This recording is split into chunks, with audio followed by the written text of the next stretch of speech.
Mark, congratulations. Thank you, mate. How did you? What were those last few hours like? You know, how did you get over the disappointment of not quite wrapping it up and then having to go off for a few hours?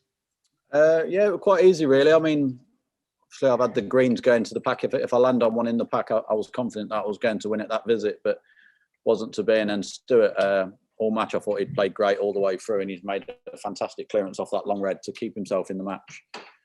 Even though we got pulled off, I thought to myself, well, I was 13-11 down coming into the session. So if you'd have said to me, we'd get took off at 16-15 up, I'd have snapped your hand off. So I just had to try and take the positives, even though it was tough to lose the last frame the way I did.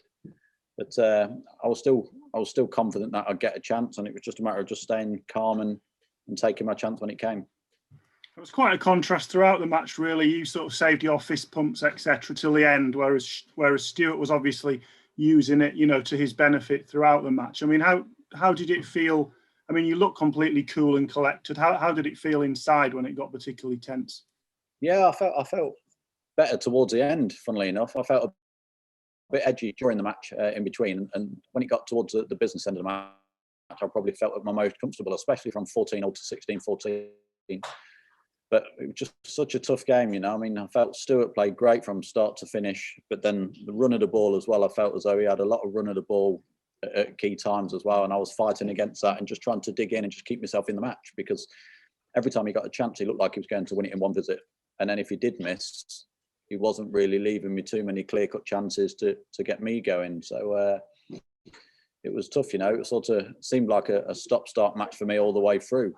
When Stuart got his chances, he seemed to be better positioned the balls than when I come to the table. It felt as though I had to like sort of do a lot more hard work to try and create mine into a good chance. But you know, I dug in and never say die attitude and pulled me through in the end.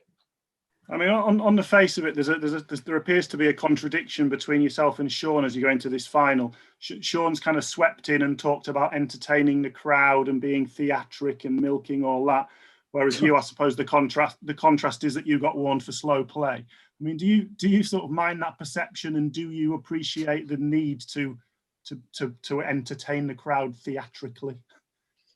Not really. I'm just out there to do a job, you know. As long as I get that to that magic number, I couldn't care less how I played. I mean, as long as it's first to 18, like the semi-final was first to 17. If I get to 17 first, I'd be out there for 5 days if I needed to get to 17. You know, it wouldn't bother me one bit.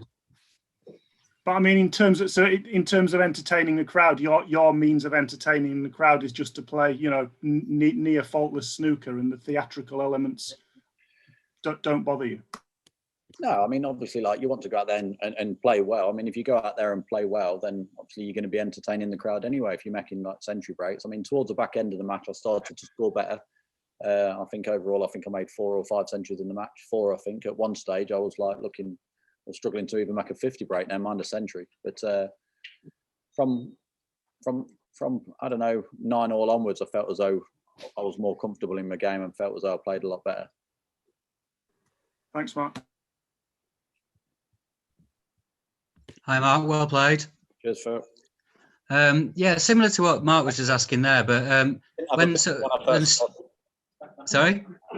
I say you didn't have a beard when I first started the semis.